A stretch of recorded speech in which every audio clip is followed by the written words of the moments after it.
بگاڑ کا باعث بنے پرامن ذرائع سے حل کیا جائے گا۔ دونوں ممالک نے دیر پا امن اور معمول کے تعلقات کی بحالی کے لیے طریقہ کار پر بات چیت کرنے پر اتفاق کیا۔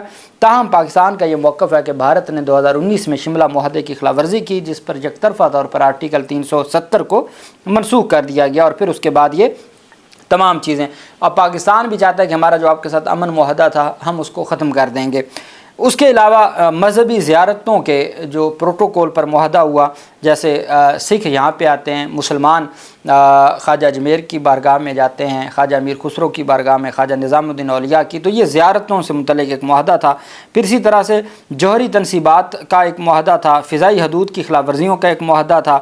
اسی طریقے سے نواز شریف دور میں لاہور ڈکلیریشن ہوا تھا، واجپئی اور نواز شریف نے فروری 1999 میں یہ کیا۔ اس کے بعد پھر بیلسٹک میزائل کے تجربات سے قبل پیشگی اطلاع دینے کا ایک 2005 میں معاہدہ طے پایا۔ ایٹمی ہتھیاروں سے متعلق حادثات کے خطرات میں کمی کا معاہدہ 21 فروری 2007 کو 5 سال کے لیے۔ پھر لائن آف کنٹرول پر جنگ بندی کا معاہدہ 2003 میں ہوا۔ تو یہ اس طرح سے پاکستان اور بھارت کے درمیان یہ معاہدے ہوئے، اور اب اس وقت 2 معاہدے ڈسکس ہو رہے ہیں، ایک سنتاس اور ایک شملہ معاہدہ ہے۔ وہ میں نے آپ کے ساتھ شیئر کیا تاکہ ہمیں بطور قوم علم ہونا چاہیے کہ یہ چل کیا رہا ہے اس وقت ہمارے ملک میں۔ باقی اللہ پاک ہمارے ملک کی مدد کرے، اور اللہ پاک پاکستان اور عوام پاکستان کی مدد کرے، اور ہر شر سے ہمیں محفوظ رکھے۔ اچھا جی، اب ہم آ جاتے ہیں سپریم کورٹ آف پاکستان میں۔ آپ جانتے ہیں کہ جسٹس ہاشم کاکڑ، ان کے ساتھ جسٹس جو دوسرا معزز بینچ تھا، جسٹس ہاشم کاکڑ کے ساتھ صلاح الدین اور جسٹس اشتیاق ابراہیم، یہ جو بینچ ہے بیسیکلی آج 2 بینچ تھے جو جن کی کاز لسٹ منسوخ کی گئی ہے۔ ایک بینچ تھا منیب اختر کا، جسٹس عائشہ ملک اور عقیل احمد عباسی کا، اور ایک بینچ تھا جسٹس محمد ہاشم کاکڑ کا، جسٹس صلاح الدین کا اور جسٹس اشتیاق ابراہیم کا۔ اب جسٹس اشتیاق ابراہیم ہے پشاور کے، جسٹس صلاح الدین ہے سندھ کے، ہاشم کاکڑ ہیں کوئٹہ بلوچستان کے۔ تو یہ ویکینڈ ہے، تو جمعہ والا دن اکثر یہ جو ججز ہیں ان میں سے کوئی نہ کوئی چھٹی پر ہوتا ہے، جس کی وجہ سے اب جب لاسٹ ڈیٹ آف ہیئرنگ کی ہم بات کرتے ہیں تو اعجاز چودھری کا کیس تھا۔ اعجاز چودھری کے کیس میں یہ یحییٰ افریدی صاحب نے مقدمے کے اوپر سماعت کی تھی، اور یحییٰ افریدی صاحب کے بینچ نے یہ کہا تھا اعجاز چودھری کے مقدمہ میں، اور یہ گزارش کی تھی وکلا کی جانب سے کہ جناب والا وہ بیمار ہیں اور وہ سینیٹر ہیں، اور ان کے خلاف ایویڈنس کیا ہے؟ ایک 10 مئی کی آڈیو ہے اور ایک 17 مئی کی وقوعہ کے بعد کی ایک ویڈیو ہے۔ تو اس کے اوپر پھر بینچ نے یہ سوالات اٹھائے تھے کہ یہ کیسے ہو سکتا ہے کہ آپ وقوعہ کے بعد کی، جسٹس ارشد علی جو پشاور ہائی کورٹ کے تھے، انہوں نے کہا تھا کہ وقوعہ کے بعد کی آپ ایویڈنس لے کے آئے ہیں، وقوعہ سے پہلے کی بتائیں کہ انہوں نے ورغلایا، انہوں نے اکسایا 9 مئی کا۔ آپ سازش کی بات کرتے تو سازش کے لیے تو ٹھوس ثبوت ہونے چاہیے، صرف سازش کی بنیاد پر کسی کو جیل میں نہیں رکھنا۔ یہ چیف جسٹس یحییٰ افریدی کے الفاظ تھے کہ سازش کی بنیاد پر لوگوں کو جیلوں میں نہیں رکھنا۔ تو یہاں سوال اٹھا تھا، چونکہ یحییٰ افریدی صاحب نے یہ کہا تھا کہ ہاں جی آڈیو تو ہے، ویڈیو بھی ہے، تو اس کے اوپر پھر جسٹس شفیع صدیقی اور ارشد علی نے سمجھایا تھا بینچ کو بھی اور وکلا کو بھی کہ یہ جو ان کے پاس ثبوت ہے وہ 2 چیزیں ہیں، ایک آڈیو ہے جو 10 مئی کی ہے اور ایک ویڈیو ہے جو 17 مئی کی ہے۔ تو یہ وقوعہ کے بعد کی ہیں، وقوعہ سے پہلے کی کیا ایویڈنس ہے؟ اس کے اوپر سرکار خاموش تھی، سرکار کے پاس کوئی چیز نہیں تھی۔ عدالت نے ان کو آخری موقع دیا تھا کہ ثبوت لیں، اگر آپ کے پاس کوئی ثبوت ہے تو لیں، اور عدالت آپ کی بات سن لے گی۔ سرکار ثبوت ڈھونڈنے کا 1 ہفتے کا ٹائم دیا گیا، آج جمعہ کا دن ہے۔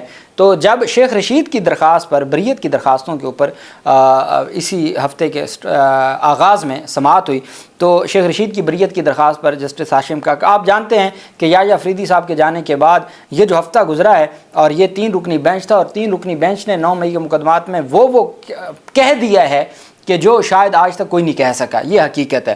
اچھا، ہاشم کاکڑ صاحب اور یہ جو بینچ ہے اس کے سامنے شیخ رشید کی بریت کی درخواستوں پر سرکار نے مہلت مانگی، تو عدالت نے کہا کہ یہ بندہ، اس کی عمر آپ دیکھیں، اور درجنوں بار یہ ممبر اسمبلی بن چکا ہے، اب آپ نے اس سے کیا نکالنا ہے؟ کیا آپ کے پاس ثبوت ہے؟ کیا سازش کا ثبوت ہے؟ کچھ بھی نہیں تھا۔ انہوں نے ٹائم مانگا، عدالت نے ان کو کہا، اسپیشل پروسیکیوٹر کو، کہ اب آگے ایک مہلت دے رہے ہیں اگلے ہفتے کے لیے، اگلے ہفتے کے آغاز میں دوبارہ کیس کی سماعت ہوگی، لیکن ہم آپ کو ایک مہلت دے رہے ہیں، اس کے علاوہ آپ کو مہلت نہیں ملے گی۔ ہاں، اس صورت میں مہلت ملے گی اگر جج کی ڈیتھ ہو جائے، اگر وکیل کی ڈیتھ ہو جائے، یا فریق کی ڈیتھ ہو جائے۔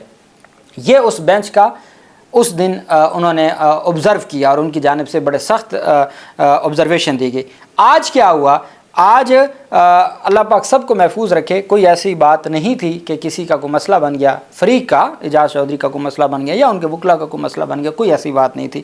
اس کے باوجود it is notified for information of all concerned law officers, advocates general, prosecutor general, advocates on record and litigant public that following cases fixed in the final cause list as well as supplementary cause list before below mentioned benches have been delisted and list have been revised accordingly۔